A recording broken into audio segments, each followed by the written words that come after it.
Today we're doing an introduction to the Kabbalah. We're going to be learning about the source of Kabbalah, but not just learning the source. I want to go one step further and to talk about how we know Kabbalah is true. So we're going to put it together, both what's the source of Kabbalah and also how do we know this stuff's real? How do we know this isn't just a bunch of, mystical, I need a good word, heebie-jeebie. I want to say huggabaloo or something. Like, how do we know this stuff's real? And especially when Kabbalists, sometimes say things that affect our daily life. Like, for example, a great Kabbalist said we don't wear tefillin. A Torah commandment, we don't wear tefillin on a holiday, like Sukkot holiday. You don't wear it all week. Passover, all week. We don't wear tefillin. Why? We always used to wear tefillin, but came along a great Kabbalist who said we don't wear tefillin on the holiday on the Passover or on Sukkot. What is the history of the Kabbalah? So let's start with our first Kabbalist. Our first Kabbalist in history is Adam. Adam is the first Kabbalist. Adam being this man who was kind of male-female, and it was decided by God that he should have a partner, like he should have a life partner who is known as Eve. But before Adam even had this partner called Eve, God brought to Adam all of the created things and just brought them up to Adam and said, please name them. And Adam looked at the things and saw them and was able to name them. And the Torah goes on to say that whatever he named them was their true name. Like that was their name. What's that supposed to mean? Meaning every time Adam named something, he got it right on the nose. That's the name. A little bit of a strange thing that the Torah says that was its name. But the idea behind it is that unlike water, for example, like I'm drinking water here, unlike water, which comes from the Germanic Wasser, which has nothing to do with water necessarily. It's a code, it's a symbol. The word water is a symbol to make us think of this stuff. Whereas the Hebrew word mayim, Adam would have seen water and he would say mayim, that's mayim, because mayim is the water. He would see a dog, they brought a dog, God brought a dog up to him and he'd say, kelev, like a heart, loyal. It's the most loyal creature to human beings. There's no other creature like that. That's so loyal, it's kelev. He looked up at the sun and he saw it and he says, oh, shemesh. Shin is carbon, like shin is burning, like flames, with a mem in the middle, which is hydrogen, a burning ball of hydrogen. Shemesh. Yeah, you would look at the year calendar and Shana. The word Shana is Shin, Nun, Hey. Shin and Nun and Hey equals 3. Shin is 300 and Nun is 50 and Hey is 5. 355 is the lunar calendar. Shana is the lunar cycle. 355. So whatever Adam was looking at was the thing that he was looking at. He was naming stuff. How did he know? How did Adam know this stuff? And the answer is, he's our first Kabbalist. He was a Kabbalist. And what does it mean he was a Kabbalist? He was able to see from one end of the world to the other. That's what it said about Adam. He would see from one end of the world to the other. What does it mean to see from one end of the world to the other? See, for us, we think one end of the world to the other means he saw, he saw from Jerusalem to the other end, which is, LA. If you put a pin through the globe, it comes to right off the coast of Los Angeles in the Pacific out there. Yeah, so if you ever want to know what's the exact opposite values of Jerusalem, just go look in Los Angeles, you'll see. Adam didn't see distance. What Adam saw was through the worlds, through the parallel worlds, which is what the Kabbalah talks about, is that our world down here, this physical world, actually has parallel worlds above it that are projecting, God's projecting a light through the worlds, just like this light's projecting over my head. So it's projecting through, And that light then is hitting these worlds, which are then ultimately creating our physical world down here. It's creating our physical world in this physical place right here. So what happened was Adam could see from this world all the way up the parallel worlds, which are several of categories of worlds, all the way up to where God was projecting the thing that he was seeing. Now, what happens is there's 22 letters to the Holy Alphabet, and God is projecting through the utterances of creation, these 22 letters. Those 22 letters are going through intercalculations down this whole matrix. It comes out to 231 intercalculations. Aleph Bet, Aleph Gimel, Aleph Dalet, Aleph Hey, Bet Aleph, Bet Gimel. It's an algorithm, and it comes to 231, but it gets exponential almost immediately. And it's very, very complicated. But what happens eventually, let's say we're talking about a dog, is eventually the C, like a slot machine, yeah? The C, or the Kaf of Kelev, right? The C goes chunk, finally hits at the bottom, Kaf, coming down the next letter, Lamed, next letter, Bet, Kalev, and then all of a sudden, woo, woo, woo, woo, woo, here's a dog, dog. So Adam was actually watching the letters from the upper world coming down the system all the way down until Kalev, Kaf, Lamed, Bet, Kelev. And then he named the dog. He's like, that's a Kelev. And God's like, on the nose, you got it. It's a Kelev, that's a dog. So when God brought each creature to Adam to name it, and it says that Adam could see from one end of the world to the other, it was talking about Adam being able to read the whole creation, the matrix of creation, in the parallel realms until it weaves its way into physicality. So therefore, Adam was our first Kabbalist. He saw all the way through creation. And this is why during the Havdalah ceremony, we look into our fingernails to see the reflection of the torch. The torch has to do with Adam. And we look in our fingernails because our fingernails are translucent. Because to Adam, the world was translucent. At least until he ate from the fruit, the world was translucent. He saw right through it. And only after he ate from the fruit did the world go opaque. And he lost his Kabbalistic gifts, if you will. His ability to see through creation. Our next biggest Kabbalist is Abraham. Abraham was a heavy-duty Kabbalist, and he even left us with a book. Abraham was left the world with a book in print for thousands of years now, called the Sefer Yetzirah, the Book of Formation, and it's all about how God formed creation. Sefer Yetzirah, the Book of Formation. And that book is it's been translated into many languages. It's even in English, but don't expect to understand too much of it. But that's also how you can, in it is how you can build a Frankenstein, like they built a Frankenstein in Prague, one of the most famous Frankensteins. In Hebrew, the Frankenstein is called a golem.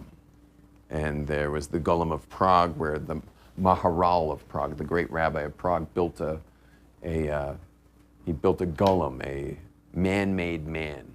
And we learn how to make this man through this golem, through the Sefer Yetzirah.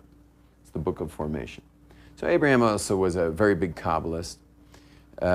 He understood, all the details of the spiritual realms, and he worked very hard to get there. And I'm sure plenty of it was gifted, but a lot of it was his hard work. Then our next Kabbalist that we're going to skip to would be the Jews at Sinai. When the Jews received the Torah at Mount Sinai, it was national prophecy. But once you're getting prophecy, you'll understand that that means you're now a Kabbalist. What do I mean? See, right now, none of us have prophecy. We're all locked into this world. We don't see through creation. So all the step-down conversions of the light coming all the way down to physicality, all those step-down conversions, we don't see any of that. We only are on the other end of the whole creation. So we don't get to see the actual gradations where the power of creation is brought down lower and lower and lower. We don't get to see that. In prophecy, you do get to see it. In prophecy, so what does it mean? Just like, for example, this light right above my head that's shining onto my hand, that light is plugged into a socket that's 220. And all the power that's coming from the power plant in Jerusalem, it's hundreds of, it's probably 100 million volts. I don't know how many volts are coming out of Jerusalem's power plants, but it's powering the biggest city in Israel. That's being converted. There's step-down conversions going lower and lower and lower until it finally hits 220. Now, if there's a power surge and it starts blowing through all the converters, and now each converter, instead of sending down a lower voltage, is sending down the same high voltage. So eventually it would hit this light, or it'd immediately hit the light and it'd blow the light to smithereens. That's prophecy. See, normally we don't get to see what's going on above this world. Normally we are limited to just seeing this view. And our brains have been specific because your brain is awesome and your brain has a direct access to tap into much more. But you have these things called inhibitors that inhibit your brain from being able to see what's really out there. But God could uninhibit your brain, or he could uninhibit the system to actually send down a much greater power surge. But of course, that would be very dangerous for you. You have to be prepared to be a prophet. You have to be prepared to be able to receive that. So this third examples I'm giving of Kabbalists is the Mount Sinai experience, where everyone at Mount Sinai experienced the entire expression of God's oneness in creation, straight through, unfiltered prophecy for an entire nation. And that's the next example of Kabbalists. Now, there were rabbis who studied the Kabbalah since Mount Sinai and continued to study it for years and years. It was passed along orally for over 1,000 years. But because of the Roman persecution, it had to be written down. Rabbi Shimon Bar Yochai wrote it down in this book called the Zohar. And it's very cryptic, it's very encoded. And that encoded message that was written by Rabbi Shimon Bar Yochai of all the dialogues of our rabbis, of the rabbis of the Mishnah. He basically put their dialogue, but the way the dialogue is, it doesn't read like a newspaper. It's very encoded in order that people don't get the details, the dangerous details of creation. Because the Kabbalah can be dangerous for you, it can be dangerous for others. It includes all kinds of stuff that not everybody should know. You have to be ready to know this stuff. You have to be spiritually prepared for it. There's a lot of criteria involved with knowing this kind of info, and therefore, when he wrote down the Zohar, he wrote down the Zohar in a way that would be only understood by scholars. Those scholars studied the Kabbalah for many years. It was always the higher echelons of Torah scholarship. And eventually it made its way down to the Arizal. The Arizal, he meditated for years on the Zohar to try to kind of crack its code. And he succeeded to crack the code and wrote down, well, his scribe, Rabbi Chaim Vital, wrote down all of his teachings of the uncoded Zohar. So the Zohar was decoded by the Arizal, who's buried in Sfat. That decoding are called the writings of the Ari, which it's funny, the Ari himself didn't write the writings, but his scribe did. They're called the writings of the Ari. It's a very big compendium of uncoded Zohar. It's written in Aramaic. It's very hard to understand. And so the uncoded Zohar, called the writings of the Ari, are actually pretty unintelligible to most people today. Meaning you have to be a massive scholar to understand the writings of the Ari today. So here he thought he was doing, I guess, the world a favor by like uncoding the Zohar, but in our generation, the writings of the Ari are just as coded as the Zohar for most people. Rabbi Shimon Bar Yochai and the Arizal and the Kabbalists that followed him, especially in the Hasidic movement, they all said that you'll know Mashiach's coming when there will be a thirst for Kabbalah throughout the world, meaning everyone's going to want to know the mystical aspects of creation, that then you'll know it's time for Mashiach. So it's kind of cool that, like, you know, here we are in this wild period of Jewish history. I mean, we're in the ultimate period of Jewish history, the Messianic era. You know, we get to be part of it. We're watching it literally unfold in front of our eyes, you know, right beyond this class you're hearing in Jerusalem is the Temple Mount, you know, like when were Torah classes taught here? You know, we are on the other edge of history. It's really exciting. And all the Kabbalists said that in the end of days there will be a thirst for Kabbalah, and we've all witnessed that as well. And they all said it, like all the key Kabbalists said it. The Baal Shem Tov said it. And you know, they all said that there will be a great thirst for Kabbalah, and that it's only, and when the Kabbalah goes out there into the world, that we're going to see redemption. Categories of Kabbalah. The first category is study, the study of Kabbalah, and that's understanding how things work. Meaning, it would be one thing to, you know, see the word water or mayim, and then it would be another thing to like dissect it and understand what it really means, meaning it's actually literally two mems and a yud, which is exactly the molecules of hydrogens and oxygen. A yud, the letter yud is like oxygen, right? The letter yud is just floating in the air. It's oxygen. Yud represents like oxygen, and the mems are water or hydrogen. And the actual letter, so when you're studying Kabbalah, you're studying about that stuff. You're studying names of God. You're studying how God creates the world. There's two major fields of study that are considered the biggest ones. One is how God created the world, and the second one's how God runs the world. How God created the world is called Ma'aseh Reshit, or the act of creation. And how God runs the world is called Ma'aseh Merkava, which is a little obscure. It's called the act of the chariot. Chariot, what does that have to do with a chariot? And the answer is the first chapter of the book of Yechezkel, Ezekiel, describes a chariot. And what is this chariot? This chariot is how God actually runs the creation. That's what the chariot is. And it's incredibly difficult to understand both the act of creation and how God runs the world via this chariot. They're extremely difficult to understand, to the point where the Talmud says that you're only allowed to teach somebody how these two subjects are, teach them about these two subjects if they themselves could know it on their own. Which is a very strange thing to say. If they could know it on their own, you don't need to teach it. What it's saying is that you can give clues and indicators, and they would just kind of like nod. They would just kind of nod their head and say, "Oh yeah, I get that." You understand? Like, you know what I mean? Like sometimes you'll learn something and it's like you intuit it, and it's almost like the teacher's bringing it out of you, but it's really in you. You know what I mean by that?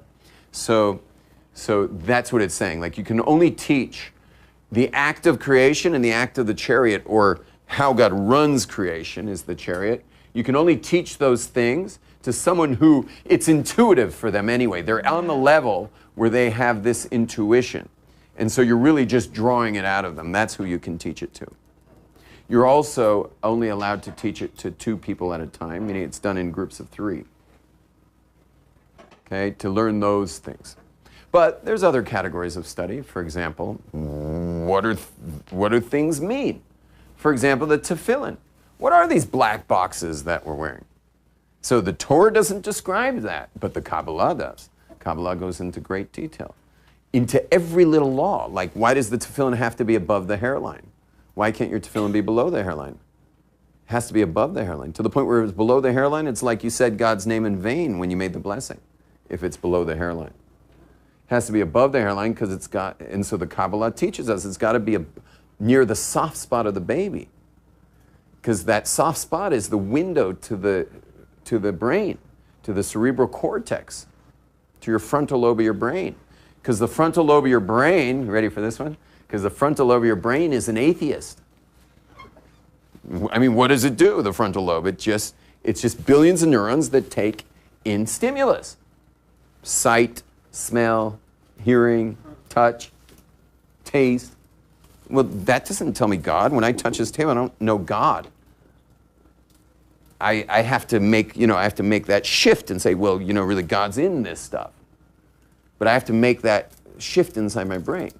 So a Jewish man starts his morning with a box that talks about Hashem's oneness, Shema Yisrael, that Hashem is one.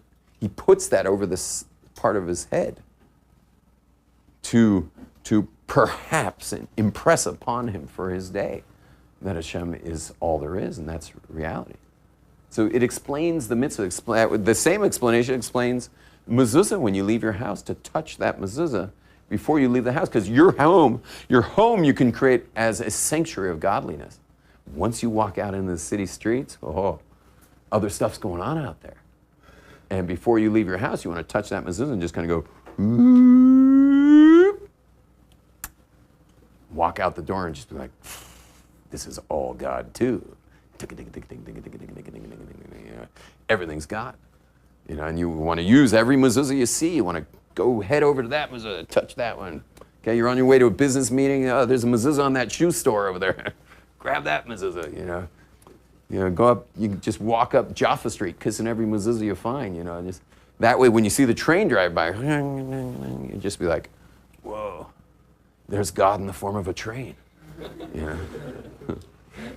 So, I just imagine the train going by with like a little face on it, just going like, hello, it's waving at you as it drives by.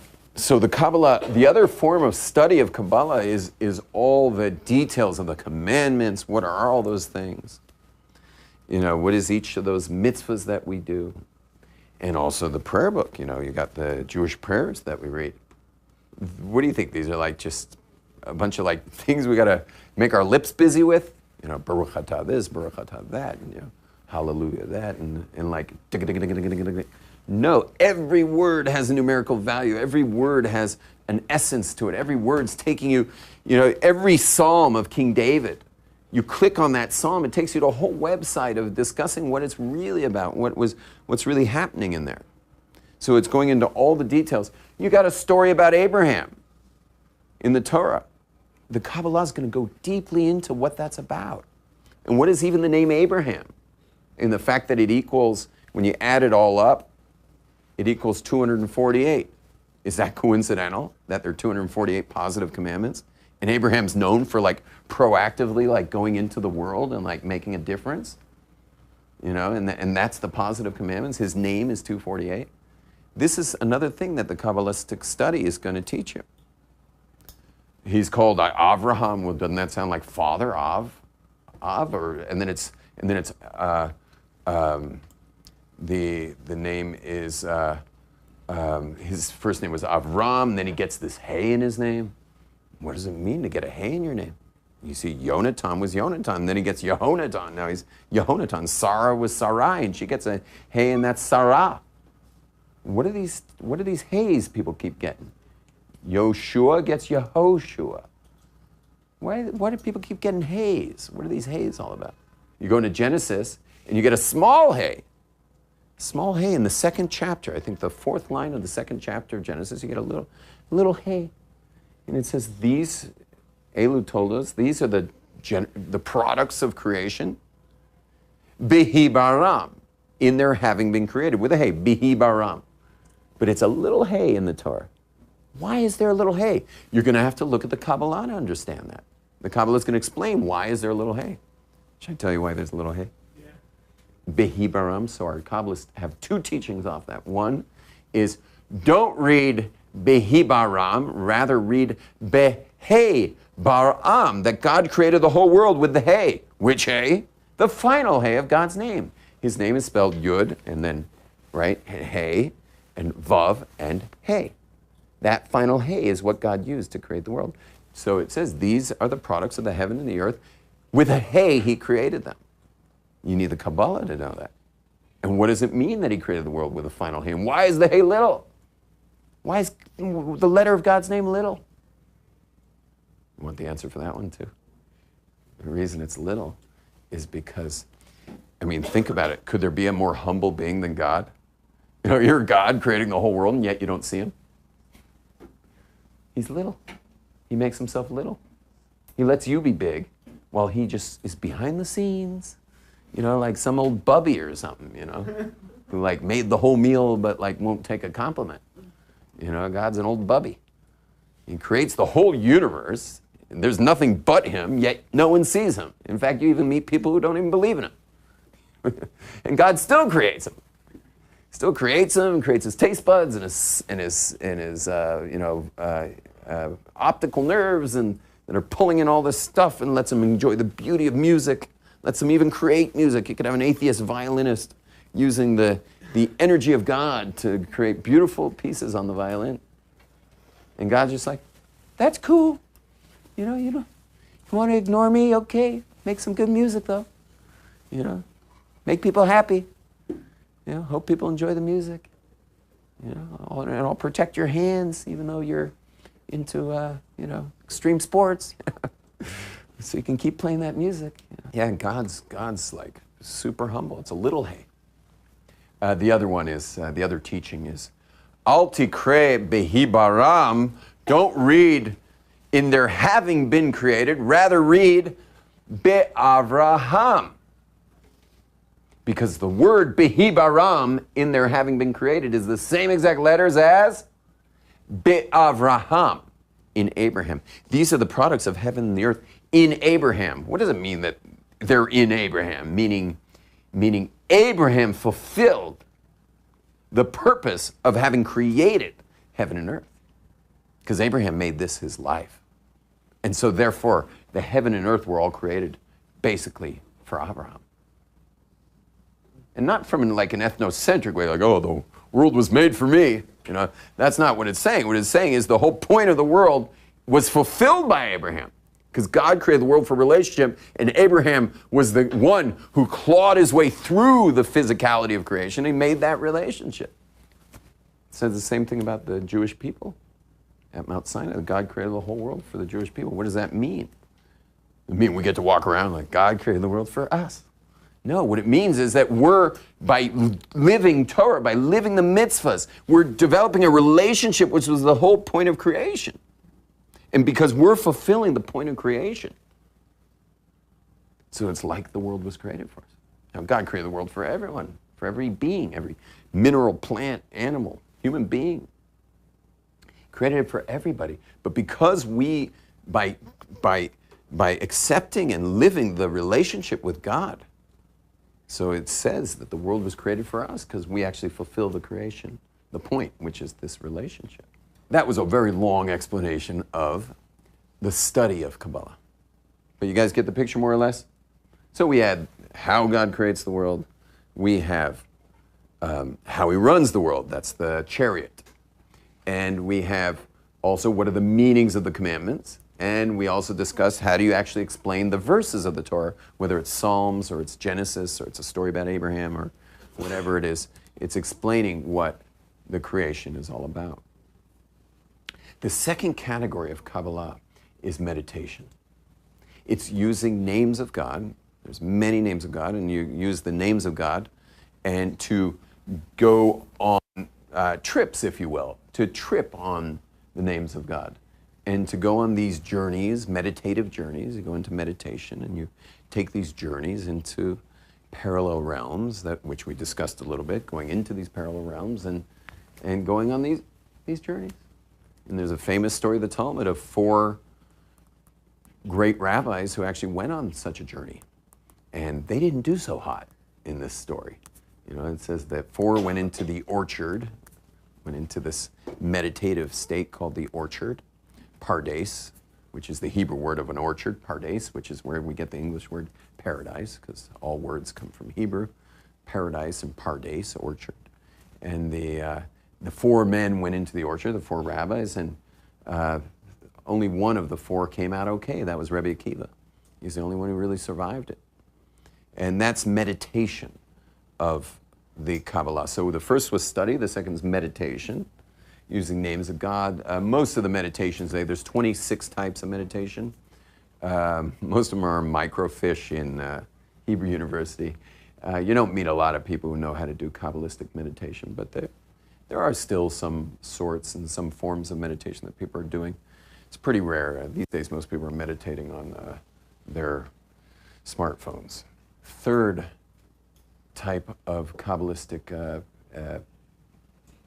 using the Kabbalah the third type is matter manipulation. It's called Kabbalah Ma'asit.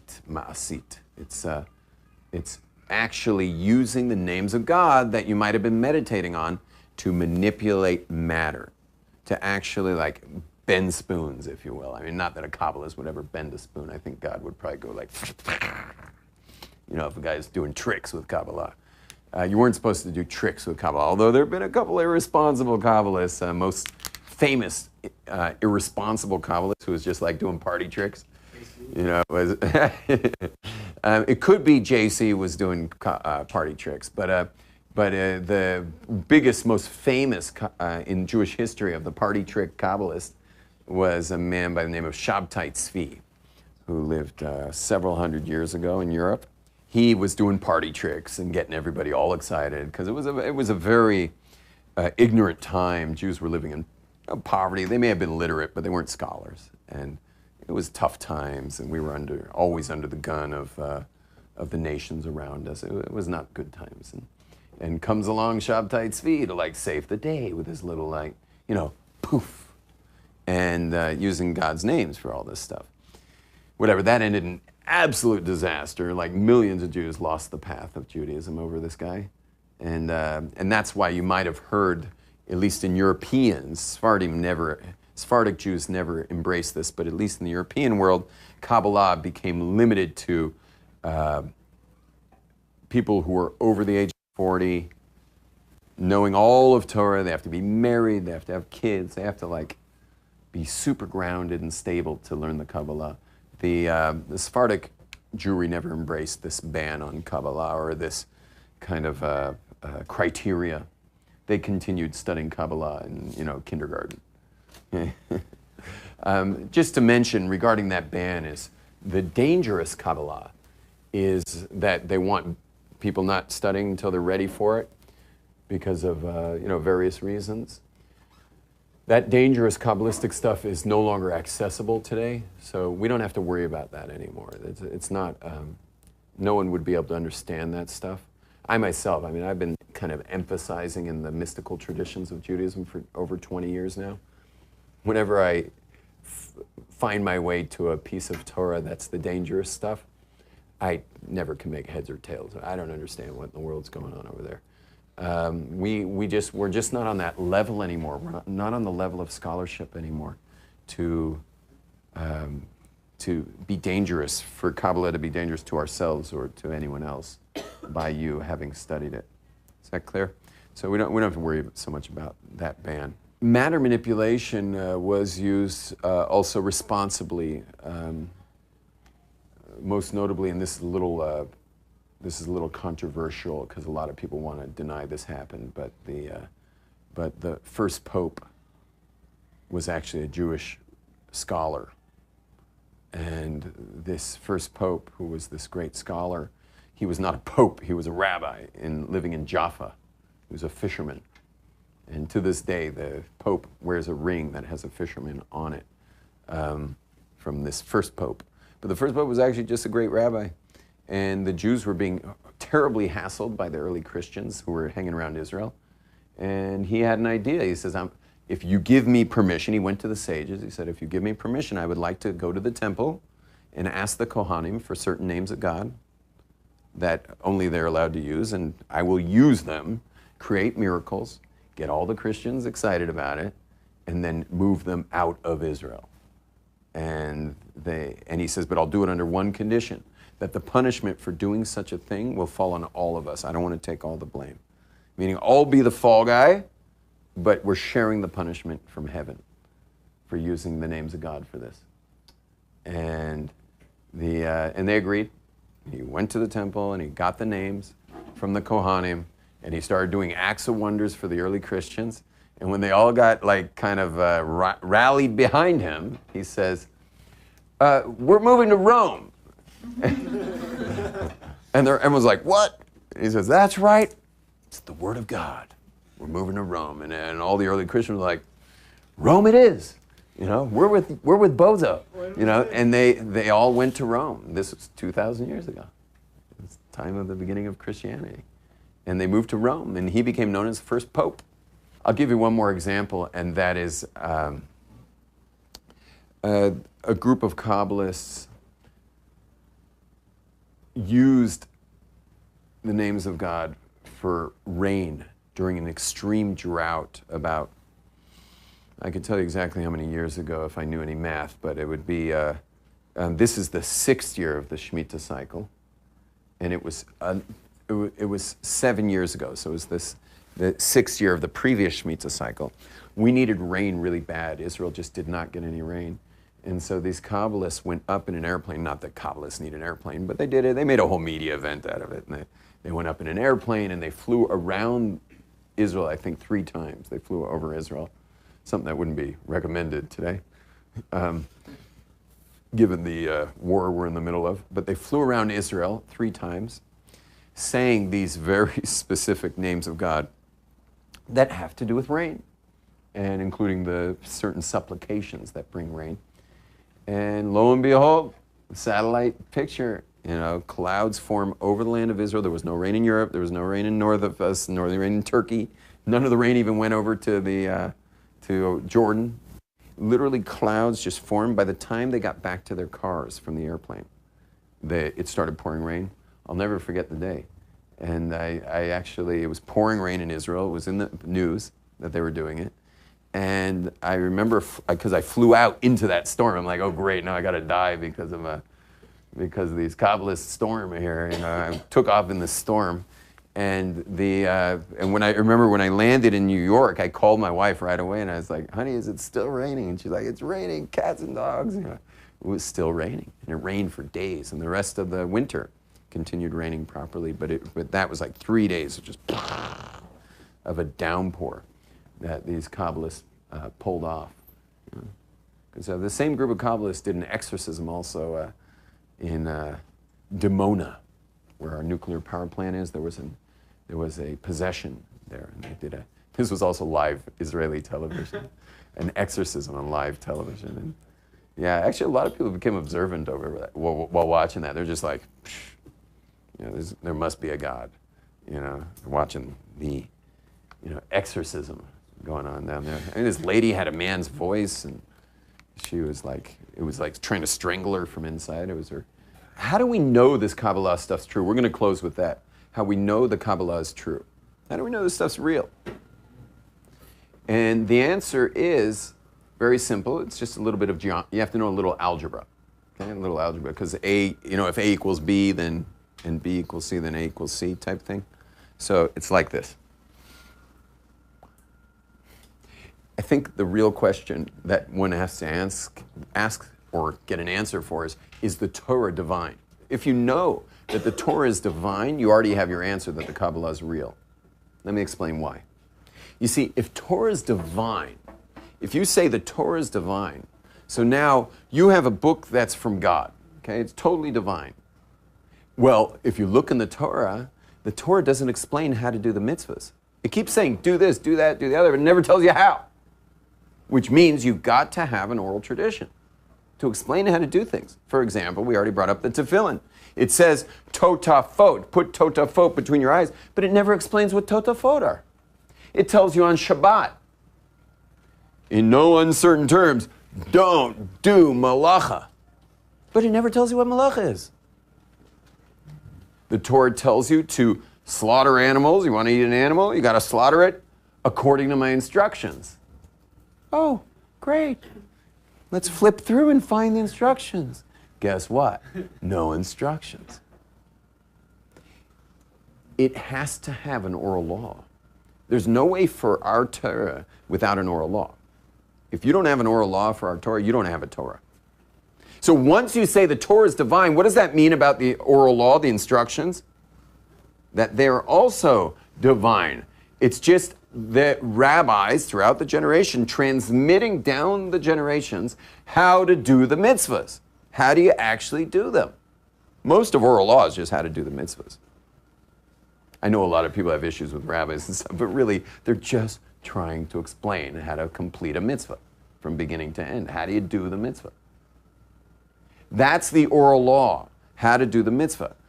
Well, we also have this amazing, giant body of information called the Kabbalah, which explains everything else. How God created the world, how God runs the world, what is the real reason behind all the mitzvahs. The Kabbalah on all of that. Well, who are the rabbis that you find in the Zohar, the book that got written down during Roman persecution? Who are the rabbis when you open up the actual Zohar that are in this dialogue with each other? And the answer is the same exact rabbis of the oral law that tell you how to make a pair of tefillin or how to keep Shabbat or how to slaughter an animal. One-stop shop. It's the same dudes. You see, these days, if you want a halachtician, a man who knows Jewish law, you go to this rabbi. You want a Kabbalist? You go to the Kabbalist. In those days, one-stop shop, it was the same guy. It's the same exact guy. So when you open up a Mishnah that's telling you how to build a mikveh, or how to make a pair of tefillin, or how to keep Shabbat, or how to slaughter an animal, when you open up the Mishnah, it says Rabbi Meir said this, Rabbi Akiva said this, Rabbi Shimon said this, Rabbi Tarfun said this. When you open up the Zohar, guess how it reads? Rabbi Akiva said this, Rabbi Shimon said this, Rabbi Meir said this, Rabbi Tarfun said this, Rabbi Ishmael said this, Rabbi Hillel said this. It's the same names. It's the same exact people. So if you're going to trust them for how to keep Shabbat, if you're going to trust them for who is a Jew today, if you're going to trust them for how to make a mikveh and how to judge when someone should get in that mikveh or not, if you're going to trust the rabbis on all of that, which we trust them for all of it, even that you're a Jew today is only rabbinic. We only understand that through the rabbis. The Torah doesn't define it. Everything is rabbinic. So if you're going to trust the rabbis for you being a Jew today, it's the same rabbis who teach us all these amazing mystical secrets of creation. Same dudes. One-stop shop. Sorry to call rabbis dudes, but I think these days it might have a little more street credit to call them dudes. But it's one rabbi dude, okay? It's one-stop shop. It's the same rabbis that taught us the Mishnah, meaning the oral law of how to keep the written law, is the same rabbis who taught us the mystical secrets of the Torah. So throughout history, we have the written law. It starts at Sinai, comes down all the way through history. We have it till this day with almost no discrepancies on how to write a Torah. I think there's 5 letters that are in dispute. 5 letters. That's radically accurate. Incredible transmission. And by the way, none of those 5 letters make a difference in the meaning. So it's not even like, it doesn't even make a difference in the actual meaning of those words. Coming down all of tradition is the oral law, how to keep the written Torah. And coming down all the generations is the Kabbalah. It's the 3 pillars of Judaism. The written law, the oral law, which splits into 2. The law itself, and then the Kabbalah, the mystical aspects of Jewish life. And so for us today, our job is to study the Torah, but we want to study as much as possible, so we want to study the written law as much as we can. We want to understand the written law via the oral law, and we also want to understand what it's all about. Today, there's a great thirst for it. People aren't willing to just keep Judaism without knowing what it does. What is it really connecting me to? Today, we all want connection. And the Kabbalah means to receive a relationship, to receive connection, to connect to God, to make Judaism a spiritual practice, not just a bunch of rituals, but to make it spiritual, to take the spirit of the Kabbalah and infuse the rituals with it. And then Judaism is a truly spiritual tradition.